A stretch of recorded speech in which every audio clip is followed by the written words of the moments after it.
coming down, and now it's spreading out. It's moving into Pomona. When we were out there earlier this morning, the track was dry, but no, it's pretty wet. And those races, well, who knows what's going to happen for tomorrow, because the rain will be picking up tomorrow, possibly even some thunderstorms. Coastal, downtown, San Fernando Valley, all in the 60s, and some of the areas already at their daytime highs, such as downtown Los Angeles. Almost same story for Orange County Inland, and then the Inland Empire up to 70, currently 57 for the high desert. Jessica, back to you.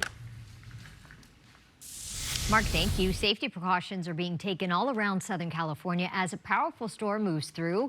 In Malibu, a portion of Topanga Canyon Boulevard has been closed to protect drivers from any rock or mudslides. KTLA's Omar Lewis, they're live now with the latest. Omar, good morning. Good morning, Jessica. Yeah, the rain has slowed down compared to the last hour when we checked in here, but we can tell you here at the intersection of PCH and Topanga Canyon Boulevard, rock and debris flows are the concern, and that's exactly why you have this closure in place by Caltrans here this morning for these scarred hillsides out here. Officials say people in these canyons need to be ready to move in case those evacuation warnings turn into orders. To reduce the risk, Caltrans has closed a 3.6-mile stretch of Topanga Canyon Boulevard between PCH and Grandview Drive starting last night ahead of the heaviest rain. That closure is expected to last into the weekend. Crews have already put K-rails up and sandbags in place of an project out here, but the city of Malibu is also activating its storm response plan, coordinating with LA County Emergency Management, sheriffs, and fire departments, and sending public works crews to patrol roads and canyons, also checking drainage and pre-positioning heavy equipment in case that is needed. The forecasted rain has also triggered evacuation warnings now in effect through Sunday at 11 a.m. for the Franklin and Palisades burn areas in Malibu. Some vulnerable properties have also been placed under an evacuation order. We're told that LAPD officers are now notifying those residents. The city is warning everyone in recent burn areas to be prepared to evacuate along with any possible power and traffic signal outages in the area. We spoke with a resident who lost their home in the Palisades fire and is now bracing for this storm. As far as rains go, it just with mudslides and canyon closings and all that stuff, yeah, it gives me pause for sure. I hope this is it. I hope I don't ever have to experience it again, because it's terrifying, and I feel awful for neighbors, for my neighborhood, and it's too much to go through. Residents can also pick up free sandbags at the entrance to Zuma Beach and over at the Malibu Library. That's on Civic Center Way, where staff is helping load vehicles until about 4 o'clock in the evening during this storm event. The city also reminding the public not to take sand from the beach to fill any sandbags. Back out here live again this morning, officials say the LAPD and city leaders are telling folks the bottom line is be ready to go if you have to, in case those evacuation warnings turn into orders again. That is the latest for now here live from Malibu. I'm Omar Lewis. Frank and Jess will send it back to you. Omar, thank you. Now to the San Gabriel Valley, where folks living in the Eaton fire burn areas are under an evacuation warning this morning. Heavy rain could lead to fast-moving debris flows and mudslides. KTLA's Eric Spillman live in Sierra Madre with the details for us. Eric, good morning. Morning, Frank. There's been a change here over the last hour or so. We were getting very light rainfall all morning long. Well, now it's raining a little bit harder. Moderate rain so far taking place right now. You do need an umbrella here. We were looking up towards the burn scar from the Eaton fire back in January, and you were able to see those steep hillsides up there very clearly about an hour ago, but now a whole lot less visibility. You can barely see up there, but it's a very steep area, and there is a concern that folks below this burn zone could be in danger of mud and debris flows. Show you how people have taken precautions. There are K-rail barricades in place, and those were put there by the county shortly after the Eaton fire back in January. Folks have also augmented the K-rail with their own sandbags to keep the water out of their driveways and garages and homes and that sort of thing. These K-rails worked really well the last time there was a big storm back in February. It is hoped they will work well again with the storm that we're experiencing. I want to show you some Sky 5 HD video from one of the catch basins in the hills above here. This is the Sierra Madre Dam area.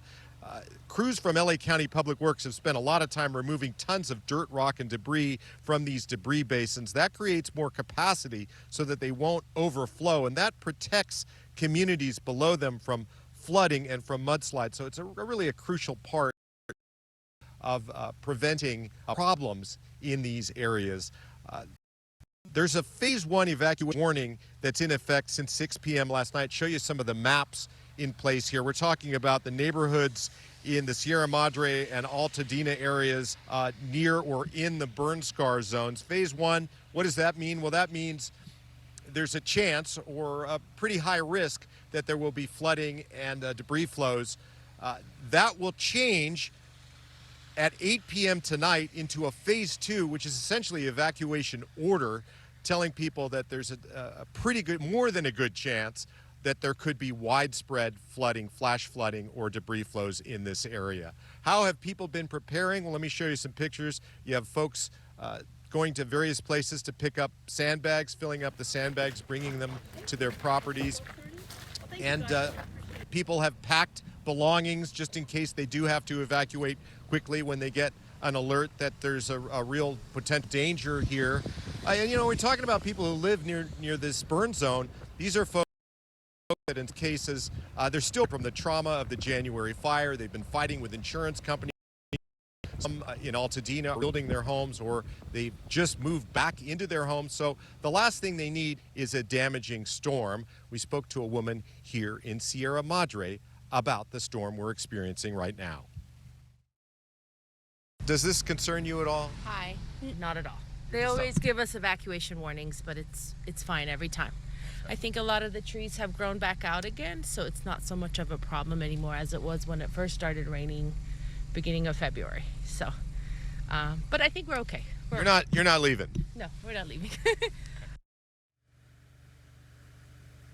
Okay, again, this is a storm that's bringing a 1-2 punch. We're in the first right now. This is the weak storm. The heavier rain arrives tonight and tomorrow morning. We'll send it back to you. Eric, thank you. Cleanup is underway in LA's Westlake district this morning after a massive tree fell and smashed a parked pickup truck. A fire department called around 4:30 a.m. after the tree came down on the 200 block of South Hoover Street. The road was blocked in both directions for hours, but crews are in the process of cutting up the tree, removing the debris, and reopening the street. There are no reports of any injuries. Mark Krisky, all the headlines were saying we're going to have this gigantic storm. It's going to be awful. So far, that hasn't happened, but you're saying it ain't over yet. It ain't over yet, and the heaviest stuff will be starting later tonight, all the way overnight tonight, and tomorrow, and we showed you the map just a second ago, it really lights up with yellow and red, and that means heavier rain, and that's going to be for the better part of tomorrow. We'll show you that coming up in just a moment, but first of all, let's look at the problem, too, is even if it's light rain, the problem is this storm is not moving. It's not, you know, you want a storm to come in and move, but even with the light rain and it stays there and you get that light rain for a couple of hours, the amount of rain will still accumulate. 61 at LAX right now, Burbank at 58, 62 for Long Beach Airport, and John Wayne Airport at 65 degrees. So here's the 10-day trend. Right here on Monday, we start to cool down, and then we warm up gradually until we back up to 68 degrees for next weekend. People ask me, is it going to be snowing in our local mountains? It's going to be sort of like a two-part. Here we go. Okay, we got it right now. Here we go. This is tomorrow at 5 o'clock, 6 o'clock in the morning, and you see more yellow and red, and then all of a sudden, boom, right there when we put it a pause in, that's around 12 noon. Look at that. That is rain. That is heavier rain than what we're experiencing right now. And it's down later on Saturday. But so overnight tonight, early morning, and all the way tomorrow afternoon, that's when the big time rain will start to hit. I was talking about snow just a second ago. It's going to be kind of a two-parter. Starting out right now, we will more than likely get rain, possibly some snow above the 7,500-foot level, and then that's the snow level will start to drop as our second wave comes in, and the temperatures will start to cool down. 51 42, here's where you can see it. 31 and 39 is the overnight low, but that drops all the way down to 20, 18 and 19. That's where all of a sudden you could get that snow moving into the area. High desert, 56, 58, and then those temperatures holding in about the mid-upper 50s, anywhere from 56 to 58 degrees. That is it. Back to you guys. Mark, thank you. Coming up, it is the start of what could be a very wet weekend. How much rain is now expected?